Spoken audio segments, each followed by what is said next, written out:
تفہیم القرآن سید ابوالعلا مودودی سورہ لقمان آیات 20 تا 34 اعوذ باللہ من الشیطان الرجیم بسم اللہ الرحمن الرحیم الم تروا ان اللہ سخر لکم ما فی السماوات و ما فی الارض، کیا تم لوگ دیکھتے نہیں کہ اللہ نے زمین اور آسمانوں کی ساری چیزیں تمہارے لیے مسخر کر رکھی ہیں۔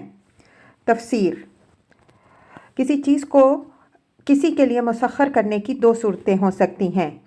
ایک یہ کہ وہ چیز اس کے تابع کر دی جائے اور اسے اختیار دیا جائے کہ جس طرح چاہے اس میں تصرف کرے اور جس طرح چاہے اسے استعمال کرے۔ دوسری یہ کہ اس چیز کو کسی ضابطے کا پابند کر دیا جائے جس کی بدولت وہ اس شخص کے لیے نافع ہو جائے اور اس کے مفاد کی خدمت میں کرتی رہے۔ زمین و آسمان کی تمام چیزوں کو اللہ تعالیٰ نے انسان کے لیے ایک ہی معنی میں مسخر نہیں کر دیا، بلکہ بعض چیزیں پہلے معنی میں مسخر کی ہیں اور بعض دوسرے معنی میں۔ مثلاً ہوا، پانی، مٹی، آگ، نباتات، معدنیات، مویشی وغیرہ بے شمار چیزیں پہلے معنی میں ہمارے لیے مسخر ہیں اور چاند، سورج وغیرہ دوسرے معنی میں۔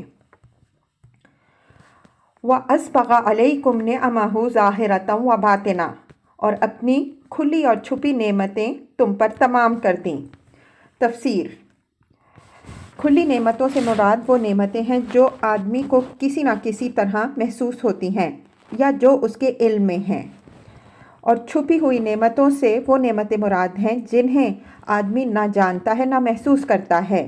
بے حد و حساب چیزیں ہیں جو انسان کے اپنے جسم میں اور اس کے باہر دنیا میں اس کے مفاد کے لیے کام کر رہی ہیں، مگر انسان کو ان کا پتہ تک نہیں ہے کہ اس کے خالق نے اس کی حفاظت کے لیے، اس کی رزق رسانی کے لیے، اس کی نشو و نما کے لیے اور اس کی فلاح کے لیے کیا کیا سر و سامان فراہم کر رکھا ہے۔ سائنس کے مختلف شعبوں میں انسان تحقیق کے جتنے قدم آگے بڑھاتا جاتا ہے، اس کے سامنے خدا کی بہت سی وہ نعمتیں بے نقاب ہو جاتی ہیں جو پہلے اس سے بالکل مخفی تھیں، اور آج تک جن نعمتوں پر سے پردہ اٹھا ہے وہ ان نعمتوں کے مقابلے میں در حقیقت کسی شمار میں بھی نہیں ہیں جن پر سے اب تک پردہ نہیں اٹھا ہے۔ وَمِنَ النَّاسِ مَن يُجَادِلُ فِي اللَّهِ، اس پر حال یہ ہے کہ انسانوں میں سے کچھ لوگ ہیں جو اللہ کے بارے میں جھگڑتے ہیں۔ تفسیر: یعنی اس طرح کے مسائل میں جھگڑے اور بحثیں کرتے ہیں کہ مثلاً اللہ ہے بھی یا نہیں، اکیلا وہی ایک خدا ہے یا دوسرے خدا بھی ہیں، اس کی صفات کیا ہیں اور کیسی ہیں، اپنی مخلوقات سے اس کے تعلق کی نوعیت کیا ہے وغیرہ۔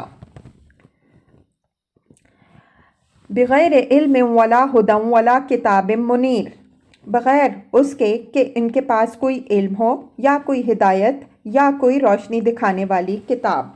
تفسیر: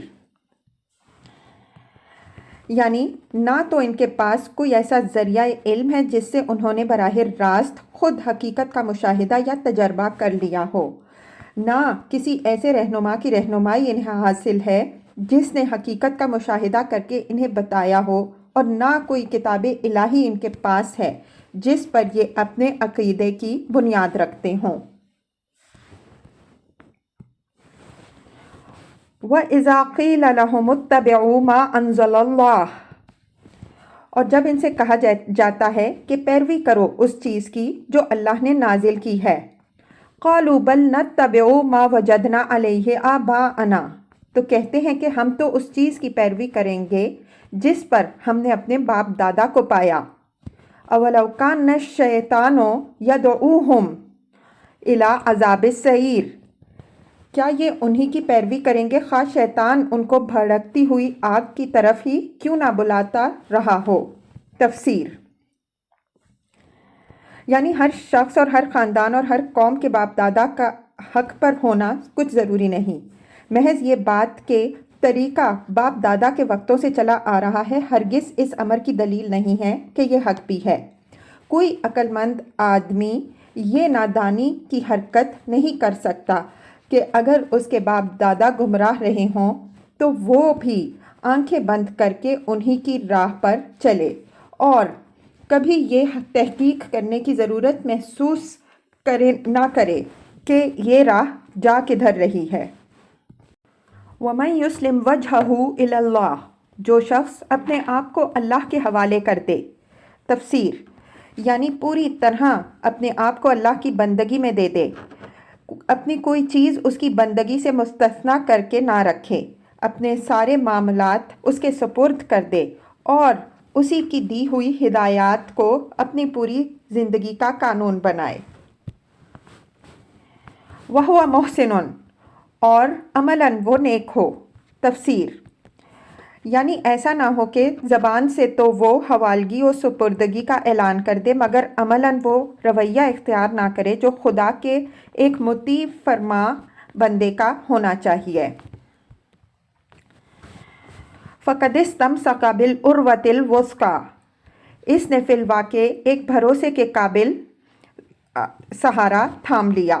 تفسیر یعنی نہ اس کو اس بات کا کوئی خطرہ ہے کہ اسے غلط رہنمائی ملے گی، نہ اس بات کا کوئی اندیشہ کہ خدا کی بندگی کر کے اس کا انجام خراب ہوگا۔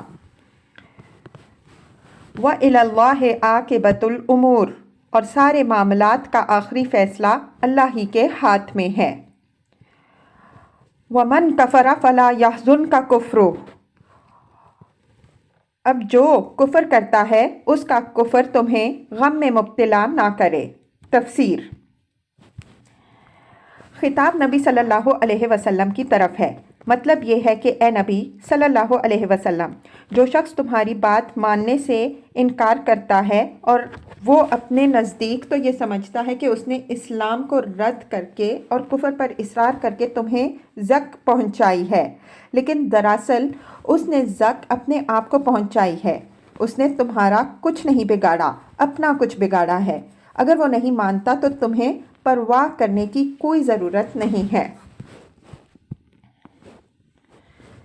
اِلَيْنَا مَرْجِعُهُمْ فَنُنَبِّئُهُمْ بِمَا عَمِلُوا، انہیں پلٹ کر تو ہماری ہی طرف آنا ہے، پھر ہم انہیں بتائیں گے کہ وہ کیا کچھ کر کے آئے ہیں۔ اِنَّ اللَّهَ عَلِيمٌ بِذَاتِ الصُّدُورِ، یقیناً اللہ سینوں کے چھپے ہوئے راز تک جانتا ہے۔ نُمَتِّعُهُمْ قَلِيلًا، ہم تھوڑی مدت انہیں دنیا میں مزے کرنے کا موقع دے رہے ہیں۔ ثُمَّ نَضْطَرُّهُمْ إِلَىٰ عَذَابٍ غَلِيظٍ، پھر ان کو بے بس کر کے ایک سخت عذاب کی طرف کھینچ لے جائیں گے۔ وَلَئِن سَأَلْتَهُم مَّنْ خَلَقَ السَّمَاوَاتِ وَالْأَرْضَ، اگر تم ان سے پوچھو کہ زمین اور آسمانوں کو کس نے پیدا کیا ہے، لَيَقُولُنَّ اللَّهُ، تو یہ ضرور کہیں گے اللہ نے۔ قُلِ الْحَمْدُ لِلَّهِ، کہو الحمدللہ۔ تفسیر یعنی شکر ہے کہ تم اتنی بات تو جانتے اور مانتے ہو، لیکن جب حقیقت یہ ہے تو پھر حمد ساری کی ساری صرف اللہ ہی کے لیے ہونی چاہیے۔ دوسری کوئی ہستی حمد کی مستحق کیسے ہو سکتی ہے جبکہ تخلیق کائنات میں اس کا کوئی حصہ ہی نہیں ہے۔ بل اکثرهم لا یعلمون، مگر ان میں سے اکثر لوگ جانتے نہیں ہیں۔ تفسیر یعنی اکثر لوگ یہ نہیں جانتے کہ اللہ کو خالق کائنات ماننے کے لازمی نتائج اور تقاضے کیا ہیں اور کون سی باتیں اس کی نقیض پڑتی ہیں۔ جب ایک شخص یہ مانتا ہے کہ زمین اور آسمانوں کا خالق صرف اللہ ہے تو لازماً اس کو یہ بھی ماننا چاہیے کہ الہ اور رب بھی صرف اللہ ہے۔ عبادت اور اطاعت و بندگی کا مستحق بھی تنہا وہی ہے۔ تسبیح و تحمید بھی اس کے سوا کسی دوسرے کی نہیں کی جا سکتی، دعائیں بھی اس کے سوا کسی اور سے نہیں مانگی جا سکتی، اور اپنی مخلوق کے لیے شارع اور حاکم بھی اس کے سوا کوئی نہیں ہو سکتا۔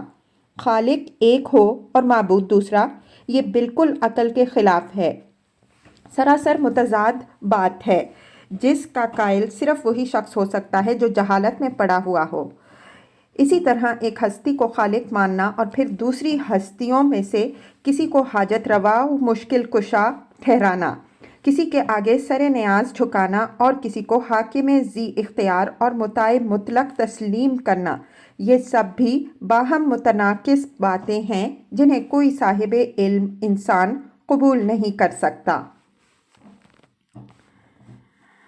وَلِلَّهِ مَا فِي السَّمَاوَاتِ وَالْأَرْضِ، آسمانوں اور زمین میں جو کچھ ہے اللہ ہی کا ہے۔ تفسیر، یعنی حقیقت صرف اتنی نہیں ہے کہ زمین اور آسمانوں کا خالق اللہ تعالیٰ ہے، بلکہ در حقیقت وہی ان سب چیزوں کا مالک بھی ہے جو زمین اور آسمانوں میں پائی جاتی ہیں۔ اللہ نے اپنی یہ کائنات بنا کر یوں ہی نہیں چھوڑ دی کہ جو چاہے اس کا یا اس کے کسی حصے کا مالک بن بیٹھے۔ اپنی خلق کا وہ آپ ہی مالک ہے، اور ہر چیز جو اس کائنات میں موجود ہے وہ اس کی ملک ہے۔ یہاں اس کے سوا کسی کی بھی یہ حیثیت نہیں ہے کہ اسے خداوندانہ اختیارات حاصل ہوں۔ ان اللہ هو الغنی الحمید، بے شک اللہ بے نیاز اور آپ سے آپ محمود ہے۔ وَلَوْ أَنَّ مَا فِي الْأَرْضِ مِن شَجَرَةٍ، زمین میں جتنے درخت ہیں اگر وہ سب کے سب اقلام قلم بن جائیں، والبحر یمدہ من بعدہ سبعۃ ابحر، اور سمندر دوات بن جائے جسے 7 مزید سمندر روشنائی مہیا کریں، ما نفدت کلمات اللہ، تب بھی اللہ کی باتیں لکھنے سے ختم نہ ہوں گی۔ تفسیر، اللہ کی باتوں سے مراد ہیں اس کے تخلیقی کام اور اس کی قدرت و حکمت کے کرشمے۔ یہ مضمون اس سے ذرا مختلف الفاظ میں سورہ کہف آیت 109 میں بھی بیان ہوا ہے۔ بظاہر ایک شخص یہ گمان کرے گا کہ شاید اس قول میں مبالغہ کیا گیا ہے، لیکن اگر آدمی تھوڑا سا غور کرے تو اسے محسوس ہوگا کہ در حقیقت اس میں ذرہ برابر مبالغہ نہیں ہے۔ جتنے قلم اس زمین کے درختوں سے بن سکتے ہیں اور جتنی روشنائی زمین کے موجودہ سمندر اور ویسے ہی 7 مزید سمندر فراہم کر سکتے ہیں، ان سے اللہ کی قدرت و حکمت اور اس کی تخلیق کے سارے کرشمے تو درکنار، شاید موجودات عالم کی مکمل فہرست بھی نہیں لکھی جا سکتی۔ تنہا اس زمین پر جتنی موجودات پائی جاتی ہیں انہی کا شمار مشکل ہے، کجا کہ اس اتاہ کائنات کی ساری موجودات ضبط تحریر میں لائی جا سکیں۔ اس بیان سے دراصل یہ تصور دلانا مقصود ہے کہ جو خدا اتنی بڑی کائنات کو وجود میں لایا اور ازل سے ابد تک اس کا سارا نظم و نسق چلا رہا ہے، اس کی خدائی میں ان چھوٹی چھوٹی ہستیوں کی حیثیت ہی کیا ہے جنہیں تم معبود بنائے بیٹھے ہو۔ اس عظیم و شان سلطنت کے چلانے میں دخیل ہونا تو درکنار، اس کے عقل عقیل جز سے پوری واقفیت اور محض واقفیت تک کسی مخلوق کے بس کی چیز نہیں۔ پھر بھلا یہ کیسے تصور کیا جا سکتا ہے کہ مخلوقات میں سے کسی کو یہاں خداوندانہ اختیارات کا کوئی ادنا سا حصہ مل سکے جس کی بنا پر وہ دعائیں سنے اور قسمتیں بنائے اور بگاڑنے پر قادر ہو۔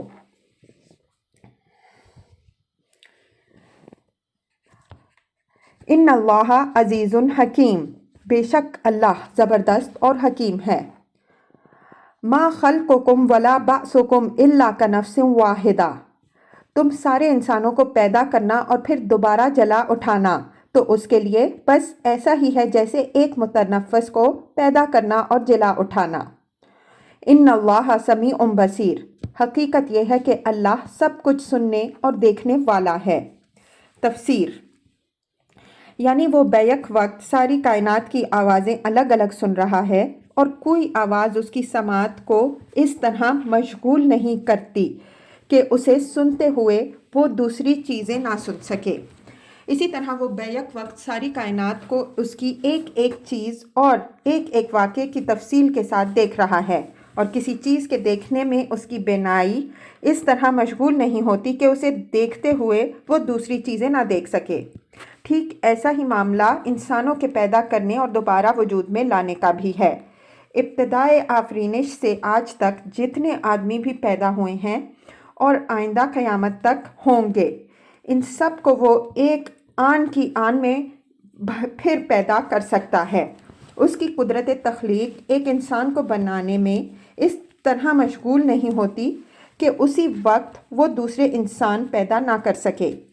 اس کے لیے ایک انسان کا بنانا اور کھربوں انسانوں کا بنا دینا یکساں ہے۔ الم تر ان اللہ یولج اللیل فی النہار ویولج النہار فی اللیل، کیا تم دیکھتے نہیں ہو کہ اللہ رات کو دن میں پروتا ہوا لے آتا ہے اور دن کو رات میں۔ وسخر الشمس والقمر، اس نے سورج اور چاند کو مسخر کر رکھا ہے۔ تفسیر، یعنی رات اور دن کا پابندی اور باقاعدگی کے ساتھ آنا خود یہ ظاہر کر رہا ہے کہ سورج اور چاند پوری طرح ایک ضابطے میں کسے ہوئے ہیں۔ سورج اور چاند کا ذکر یہاں محض اس لیے کیا گیا ہے کہ یہ دونوں عالم بالا کی وہ نمایاں ترین چیزیں ہیں جن کو انسان قدیم زمانے سے معبود بناتا چلا آ رہا ہے، اور آج بھی بہت سے انسان انہیں دیوتا مان رہے ہیں، ورنہ در حقیقت زمین سمیت کائنات کے تمام تاروں اور سیاروں کو اللہ تعالیٰ نے ایک اٹل ضابطے میں کس رکھا ہے جس سے وہ یک سر منہ ہٹ نہیں سکتے۔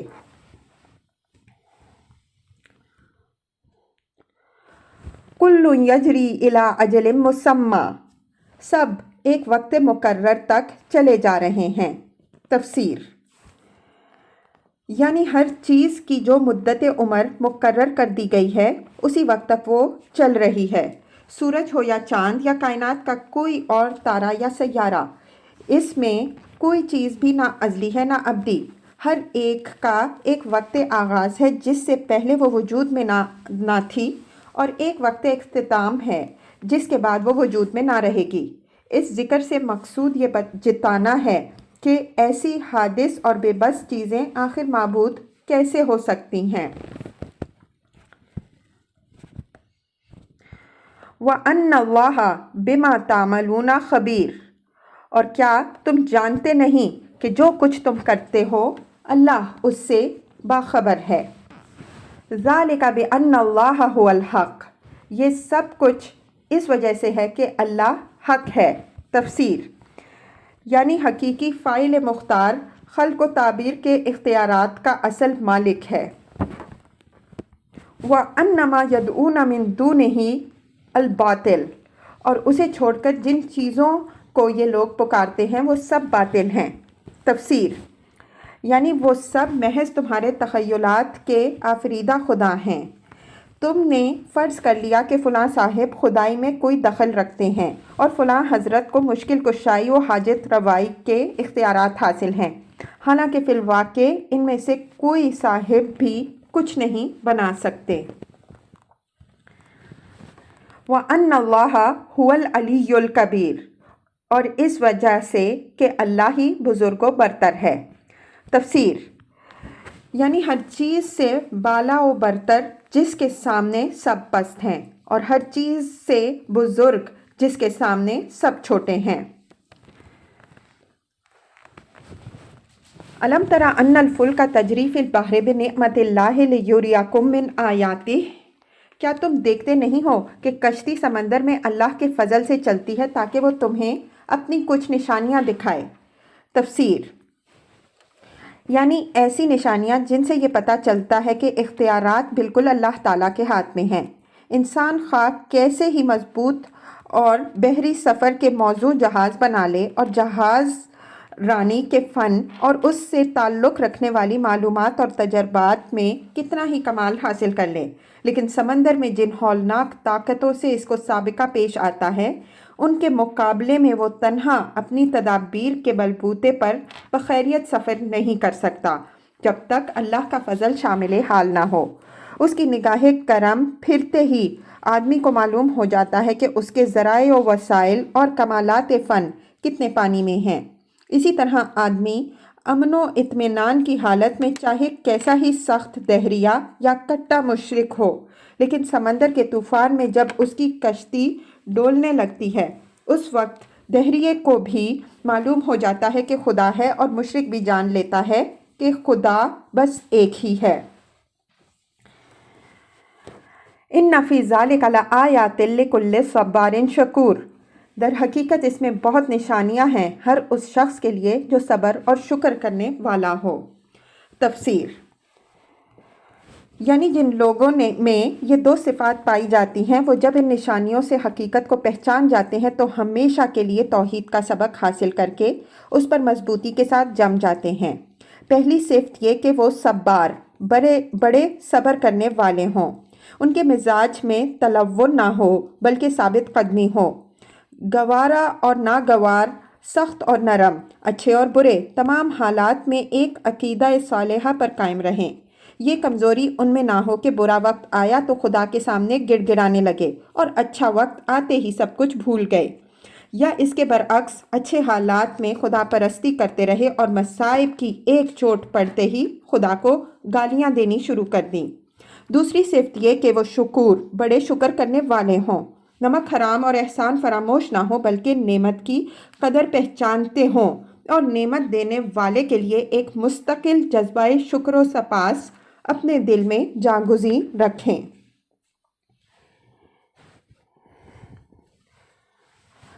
وَإِذَا غَشِيَهُم مَّوْجٌ كَالظُّلَلِ، اور جب سمندر میں ان لوگوں پر ایک موج سائبانوں کی طرح چھا جاتی ہے، دعوا اللہ مخلصین لہ الدین، تو یہ اللہ کو پکارتے ہیں اپنے دین کو اسی کے لیے خالص کر کے۔ فَلَمَّا نَجَّاهُمْ إِلَى الْبَرِّ فَمِنْهُمْ مُقْتَصِدٌ، پھر جب وہ بچا کر انہیں خشکی تک پہنچا دیتا ہے تو ان میں سے کوئی اقتصاد برتتا ہے۔ تفسیر۔ اس کے کئی مطلب ہو سکتے ہیں۔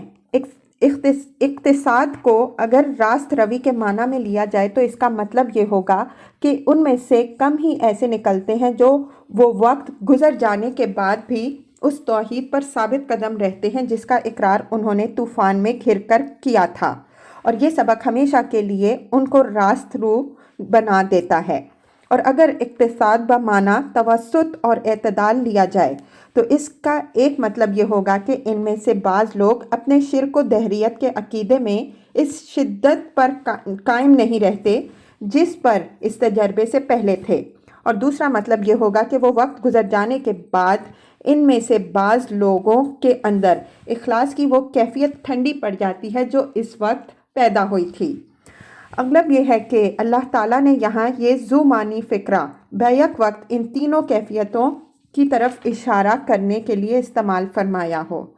مدعا غالباً یہ بتانا ہے کہ بحری طوفانوں کے وقت تو سب کا دماغ درستی پر آ جاتا ہے اور شرک و دہریت کو چھوڑ کر سب کے سب خدائے واحد کو مدد کے لیے پکارنا شروع کر دیتے ہیں، لیکن خیریت سے ساحل پر پہنچ جانے کے بعد ایک قلیل تعداد ہی ایسی نکلتی ہے جس نے اس تجربے سے کوئی پائیدار سبق حاصل کیا ہو۔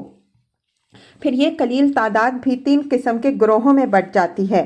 ایک وہ جو ہمیشہ کے لیے سیدھا ہو گیا، دوسرا وہ جس کا کفر کچھ اعتدال پر آ گیا، تیسرا وہ جس کے اندر اس ہنگامی اخلاص میں سے کچھ نہ کچھ باقی رہ گیا۔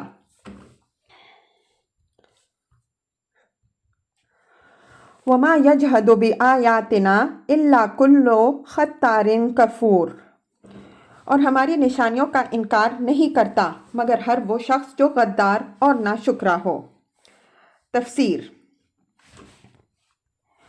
یہ دو صفات ان صفتوں کے مقابلے میں ہیں جن کا ذکر اس سے پہلے کی آیت میں کیا گیا تھا۔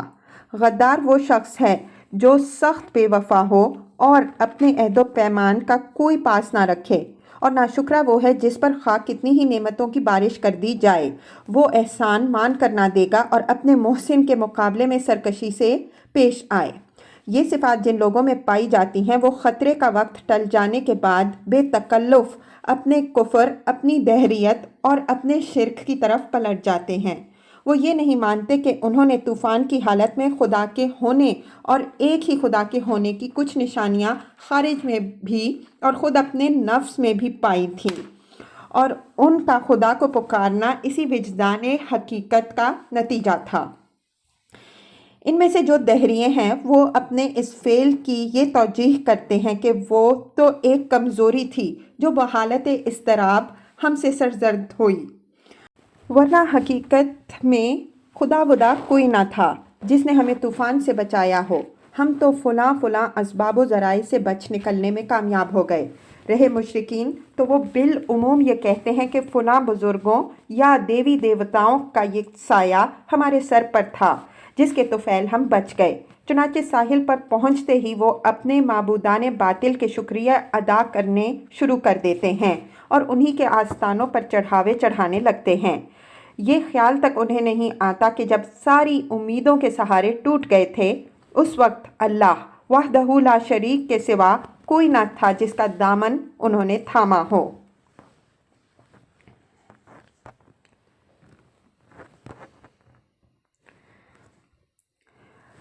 یا ایھا الناس اتقوا ربکم، لوگوں بچو اپنے رب کے غضب سے۔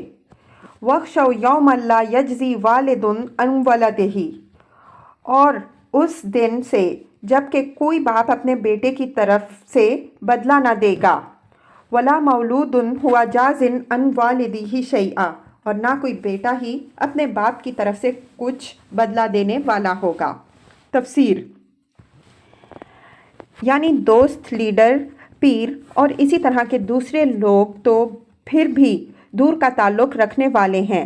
دنیا میں قریب ترین تعلق اگر کوئی ہے تو وہ اولاد اور والدین کا ہے، مگر وہاں حالت یہ ہوگی کہ بیٹا پکڑا گیا ہو تو باپ آگے بڑھ کر یہ نہیں کہے گا کہ اس کے گناہ میں مجھے پکڑ لیا جائے، اور باپ کی شامت آ رہی ہو تو بیٹے میں یہ کہنے کی ہمت نہیں ہوگی کہ اس کے بدلے میں مجھے جہنم میں بھیج دیا جائے۔ اس حالت میں یہ توقع کرنے کی کیا گنجائش باقی رہ جاتی ہے کہ کوئی دوسرا شخص وہاں کسی کے کچھ کام آئے گا؟ لہٰذا نادان ہے وہ شخص جو دنیا میں دوسروں کی خاطر اپنی عاقبت خراب کرتا ہے یا کسی کے بھروسے پر گمراہی اور گناہ کا راستہ اختیار کرتا ہے۔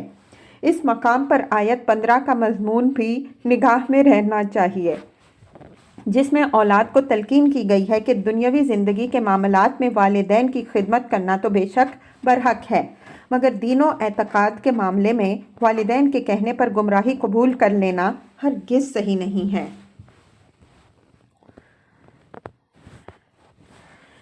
ان وعد اللہ حق، فی الواقع اللہ کا وعدہ سچا ہے۔ تفسیر، اللہ کے وعدے سے مراد یہ وعدہ ہے کہ قیامت آنے والی ہے اور ایک روز اللہ کی عدالت قائم ہو کر رہے گی جس میں ہر ایک کو اپنے اعمال کی جواب دہی کرنی ہوگی۔ فَلَا تَغُرَّنَّكُمُ الْحَيَاةُ الدُّنْيَا، پس یہ دنیا کی زندگی تمہیں دھوکے میں نہ ڈالے۔ تفسیر، دنیا کی زندگی سطح بین انسانوں کو مختلف قسم کی غلط فہمیوں میں مبتلا کرتی ہے۔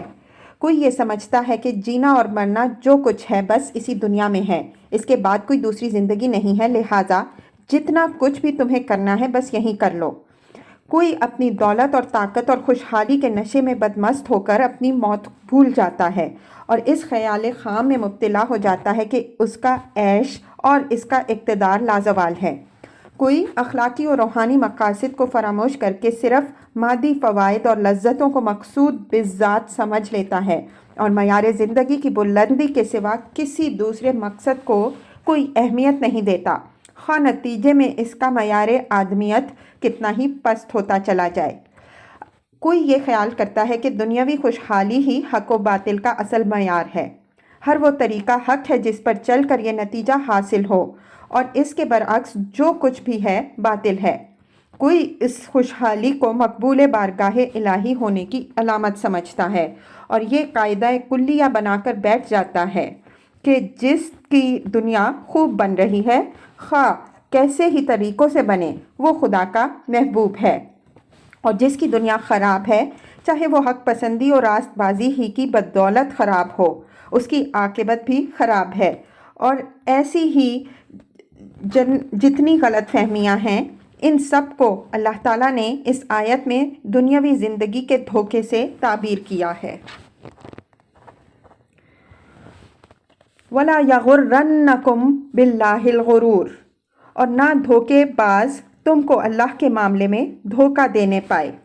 تفسیر، الغرور دھوکے باز سے مراد شیطان بھی ہو سکتا ہے، کوئی انسان یا انسانوں کا کوئی گروہ بھی ہو سکتا ہے۔ انسان کا اپنا نفس بھی ہو سکتا ہے اور کوئی دوسری چیز بھی ہو سکتی ہے۔ کسی شخص خاص یا شے خاص کا تعین کیے بغیر اس وسیع المعنی لفظ کو اس کی مطلق صورت میں رکھنے کی وجہ یہ ہے کہ مختلف لوگوں کے لیے فریب خوردگی کے بنیادی اسباب مختلف ہوتے ہیں۔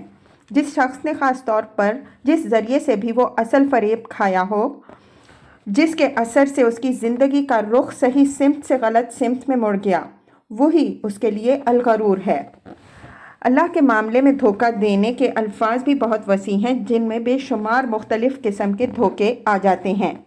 کسی کو اس کا دھوکہ باز یہ یقین دلاتا ہے کہ خدا سرے سے ہے ہی نہیں، کسی کو یہ سمجھاتا ہے کہ خدا اس دنیا کو بنا کر الگ جا بیٹھا ہے اور یہ دنیا بندوں کے حوالے ہے، کسی کو اس غلط فہمی میں ڈالتا ہے کہ خدا کے کچھ پیارے ایسے ہیں جن کا تقرب حاصل کر لو تو جو کچھ بھی تم چاہو کرتے رہو، بخشش تمہاری یقینی ہے۔ کسی کو اس دھوکے میں مبتلا کرتا ہے کہ خدا تو غفور و رحیم ہے، تم گناہ کرتے چلے جاؤ وہ بخشتا چلا جائے گا۔ کسی کو جبر کا عقیدہ سمجھاتا ہے اور اس غلط فہمی میں ڈال دیتا ہے کہ تم تو مجبور ہو، بدی کرتے ہو تو خدا تم سے کراتا ہے اور نیکی سے دور بھاگتے ہو تو خدا ہی تمہیں اس کی توفیق نہیں دیتا۔ اس طرح کے نامعلوم کتنے دھوکے ہیں جو انسان خدا کے بارے میں کھا جاتا ہے، اور اگر تجزیہ کر کے دیکھا جائے تو آخر کار تمام گمراہیوں اور گناہوں اور جرائم کا بنیادی سبب یہی نکلتا ہے کہ انسان نے خدا کے بارے میں کوئی نہ کوئی دھوکہ کھایا ہے، تب ہی اس سے کسی اعتقادی ضلالت یا اخلاقی بے راہ روی کا صدور ہوا ہے۔ ان اللہ عندہ علم الساعہ، اس گھڑی کا علم اللہ ہی کے پاس ہے۔ وَيُنَزِّلُ الْغَيْثَ، وہی بارش برساتا ہے۔ وَيَعْلَمُ مَا فِي الْأَرْحَامِ، وہی جانتا ہے کہ ماؤں کے پیٹوں میں کیا پرورش پا رہا ہے۔ وَمَا تَدْرِي نَفْسٌ مَاذَا تَكْسِبُ غَدًا، کوئی متنفس نہیں جانتا کہ کل وہ کیا کمائی کرنے والا ہے۔ وَمَا تَدْرِي نَفْسٌ بِأَيِّ أَرْضٍ تَمُوتُ، اور نہ کسی شخص کو یہ خبر ہے کہ کس سرزمین میں اس کو موت آنی ہے۔ ان اللہ علیم خبیر، اللہ ہی ہے سب کچھ جاننے والا اور باخبر۔ تفسیر: یہ آیت دراصل اس سوال کا جواب ہے جو قیامت کا ذکر اور آخرت کا وعدہ سن کر کفار مکہ بار بار رسول اللہ صلی اللہ علیہ وسلم سے کرتے تھے کہ آخر وہ گھڑی کب آئے گی۔ قرآن مجید میں کہیں ان کے اس سوال کو نقل کر کے اس کا جواب دیا گیا ہے اور کہیں نقل کیے بغیر جواب دے دیا گیا ہے، کیونکہ مخاطبین کے ذہن میں وہ موجود تھا۔ یہ آیت بھی انہی آیات میں سے ہے جن میں سوال کا ذکر کیے بغیر اس کا جواب دیا گیا ہے۔ پہلا فقرہ، اس گھڑی کا علم اللہ ہی کے پاس ہے، یہ اصل سوال کا جواب ہے۔ اس کے بعد کے چاروں فقرے اس کے لیے دلیل کے طور پر ارشاد ہوئے ہیں۔ دلیل کا خلاصہ یہ ہے کہ جن معاملات سے انسان کی قریب ترین دلچسپیاں وابستہ ہیں، انسان ان کے متعلق بھی کوئی علم نہیں رکھتا، پھر بھلا یہ جاننا اس کے لیے کیسے ممکن ہے کہ ساری دنیا کے انجام کا وقت کب آئے گا؟ تمہاری خوشحالی و بدحالی کا بڑا انحصار بارش پر ہے، مگر اس کا سررشتہ بالکل اللہ کے ہاتھ میں ہے۔ جب جہاں جتنی چاہتا ہے برساتا ہے اور جب چاہتا ہے روک لیتا ہے۔ تم قطعاً نہیں جانتے کہ کہاں، کس وقت، کتنی بارش ہوگی اور کون سی زمین اس سے محروم رہ جائے گی، یا کس زمین پر بارش الٹی نقصان دہ ہو جائے گی۔ تمہاری اپنی بیویوں کے پیٹ میں تمہارے اپنے نطفے سے حمل قرار پاتا ہے، جس سے تمہاری نسل کا مستقبل وابستہ ہوتا ہے، مگر تم نہیں جانتے کہ کیا چیز اس کے پیٹ میں پرورش پا رہی ہے اور کس شکل میں، کن بھلائیوں یا برائیوں کو لیے ہوئے وہ برآمد ہوگی۔ تم کو یہ تک نہیں پتہ ہے کہ کل تمہارے ساتھ کیا کچھ پیش آنا ہے۔ ایک اچانک حادثہ تمہاری تقدیر بدل سکتا ہے، مگر ایک منٹ پہلے بھی تم کو اس کی خبر نہیں ہوئی۔ تم کو تو یہ بھی معلوم نہیں ہے کہ تمہاری اس زندگی کا خاتمہ آخر کار کہاں کس طرح ہوگا۔ یہ ساری معلومات اللہ نے اپنے ہی پاس رکھی ہیں اور ان میں سے کسی کا علم بھی تم کو نہیں دیا۔ ان میں سے ایک ایک چیز ایسی ہے جسے تم چاہتے ہو کہ پہلے سے تمہیں اس کا علم ہو جائے تو کچھ اس کے لیے پیش بندی کر سکو، لیکن تمہارے لیے اس کے سوا چارہ نہیں ہے کہ ان معاملات میں اللہ ہی کی تدبیر اور اسی کی قضا پر بھروسہ کرو۔ اسی طرح دنیا کے اختتام کی ساعت کے معاملے میں بھی اللہ کے فیصلے پر اعتماد کرنے کے سوا چارہ نہیں ہے۔ اس کا علم بھی نہ کسی کو دیا گیا ہے نہ دیا جا سکتا ہے۔ یہاں ایک بات اور بھی اچھی طرح سمجھ لینی ضروری ہے، اور وہ یہ ہے کہ اس آیت میں امور غیب کی کوئی فہرست نہیں دی گئی جن کا علم اللہ کے سوا کسی کو نہیں ہے۔ یہاں تو صرف سامنے کی چند چیزیں مثالاً پیش کی گئی ہیں جن سے انسان کی نہایت گہری اور قریبی دلچسپیاں وابستہ ہیں اور انسان ان سے بے خبر ہے۔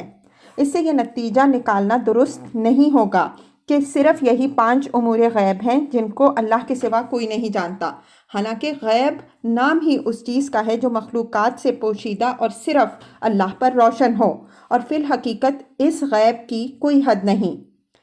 اس مسئلے پر تفصیلی بحث کے لیے ملاحظہ ہو تفہیم القرآن جلد سوم، سورہ نمل، حاشیہ 83۔